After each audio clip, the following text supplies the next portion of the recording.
Open-minded ka ba? Tara, kape tayo. Pero saglit, bago ka mag-waiting here sa pila para sa isang kape, alam mo ba na ang caffeine o yung chemical compound na nagpapa-alive, alert, awake, enthusiastic ay isa ng emerging pollutant? Pag-uusapan natin ngayong araw ang kakapublish pa lang na pag-aaral ni Shirel Mariano tungkol sa mga emerging pollutant na galing sa mga gamot at mga produktong pampersonal na nagsisimulang mahanap sa mga ilog at dagat sa Pilipinas.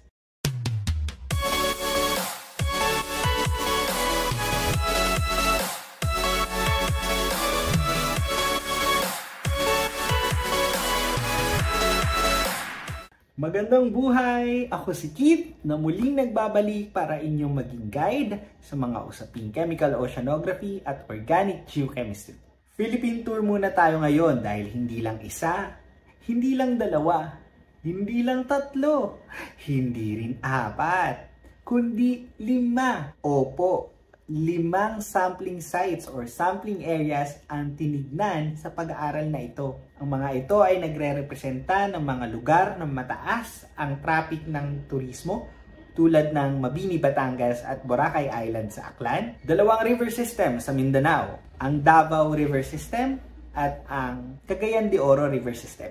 At syempre isang pristine site na offshore at ito ay ang Tubataha Reefs Natural Park. Ang mga lugar na ito ay kinuhanan ng water sample para tignan ang presensya ng mga tinatawag nating pharmaceutical and personal care products o PPCPs. Ano ang mga PPCP? Ito ay mga kemikal na hango o kaya naman ay sangkap ng mga produktong panggamot at mga produktong pampersonal tulad ng mga facial wash, mga sabon, mga shampoo at kung ano-ano pa. Ang presensya ng mga ito sa ating mga katubigan ay indikasyon sa lawak ng epekto ng tao sa paligid natin. Karaniwang pinanggagalingan ng mga PPCP ay ang mga untreated wastewater na siya namang galing sa mga kabahayan, mga ospital, at mga agricultural, poultry, and livestock farms. Ang mga wastewater na ito ang siyang dumadaloy at napupunta sa mga ilog natin at kalaunan dumidiretso sa mga dagat.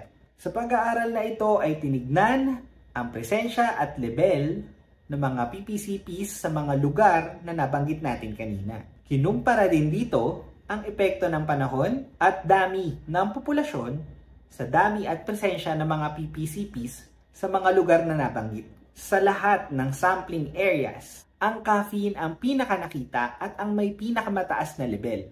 Ang caffeine ay sangkap ng kape na siyang nagpapagising sa ating lahat. Meron itong half-life na around 1.5 days. At ang taas ng konsentrasyon nito ay dulot ng dami ng discharge na galing sa mga wastewater. Sa makatuwid, inom kasi tayo ng kape.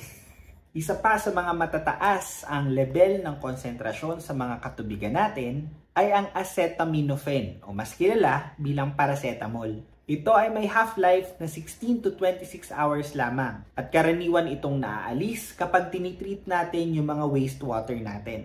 Ang presensya at ang dami nito ay indikasyon ng kawalan ng wastewater treatment sa mga sampling areas, lalo't higit sa mga wastewater na galing sa ospital. Dagdag pa rito ay ang presensya ng sulfamethazine sa Agusan River. Ito ay isang gamot na panghayop na karaniwang ginagamit sa mga poultry farms. Indikasyon ito ng direktang pag-agos ng wastewater galing sa mga poultry farms na ito patungo sa mga ilog at kalaunan sa dagat.